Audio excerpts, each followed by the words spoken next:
A couple participants I interviewed gave suggestions for how employers could support polymaths more.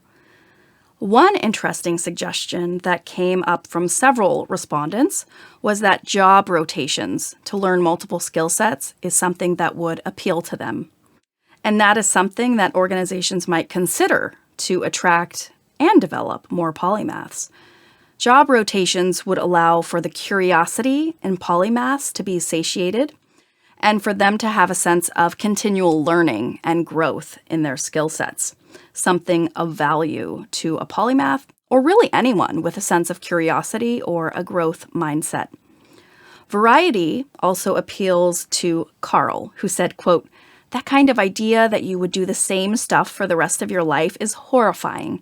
The idea that you might have a job for life, or if you do this, then you will continue doing this, that never worked for me. Give me freedom, give me interesting challenges." End quote. Another idea, this one from Wendy, she suggested to have a polymath focus on their assigned job for 75 to 80% of the time, and then allow flexibility with the rest of the work hours for the polymath to initiate new projects and explore ways to add value. Caroline echoed this idea, saying that employers should, quote, "allow flexibility in the way that people develop their own roles in the system." I think that once you allow people some autonomy and flexibility, then they will play to their strengths. Because who doesn't want to play to their strengths? End quote. This may be a way for companies to allow employees to use their strengths to benefit the organization, while still having the employee execute the core duties of their official position.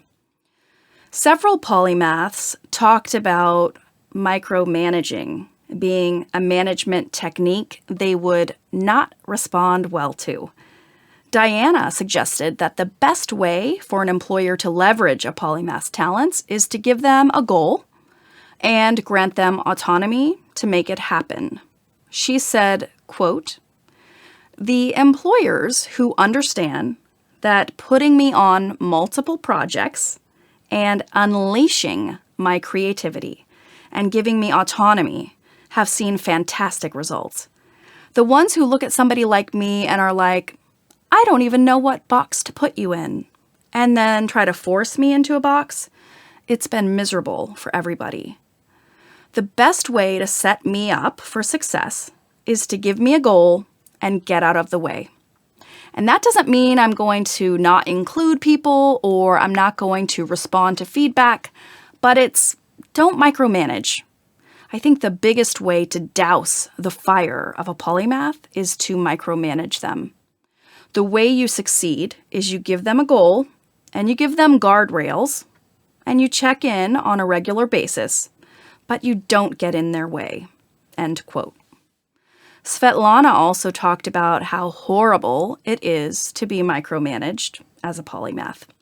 She said, quote, "The one thing that drives me completely up the wall is when someone is trying to stand over me and micromanage my stuff. Because I think with anyone, I think that leads to a lack of trust in the person that you're hiring. And I think that's okay to some extent, checking in and whatever. But I've definitely had experiences where it's like, okay, you do not need to hold my hand through this. And I think it's more of like a sense of trust in the confines of a job." End quote. Wendy, herself an entrepreneur, suggested that polymaths do well in certain types of environments and not in others. She said, quote, "The places where I've seen polymaths successfully integrate multiple sides of themselves into actual companies or organizations are either places like Google X, where it's kind of this creator's lab space, where you get to come in and define what your pieces are and how you relate to all the other projects. And they're very kind of futuristic focused. Or in places like startups, particularly early stage startups, where they really need people to wear multiple hats and they're open to, you show up and then you kind of write the job description. based on what you're capable of doing and what you're interested in doing. I think polymath's best utilized in spaces that are undefined or less defined. It's probably disruptive in a world where they want you to perform the status quo.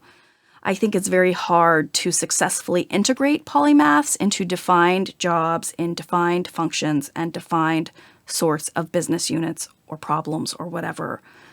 I think academia works well, and I think labs work, and I think the futuristic or startup world or whatever works, like innovation things. But if you just try to plop someone into a marketing job, it's probably going to be disruptive to have a polymath say, "But I also dance ballet. Can we find ways?" And you're like, okay, you can do that ballet on the side, but it's not really relevant here. End quote.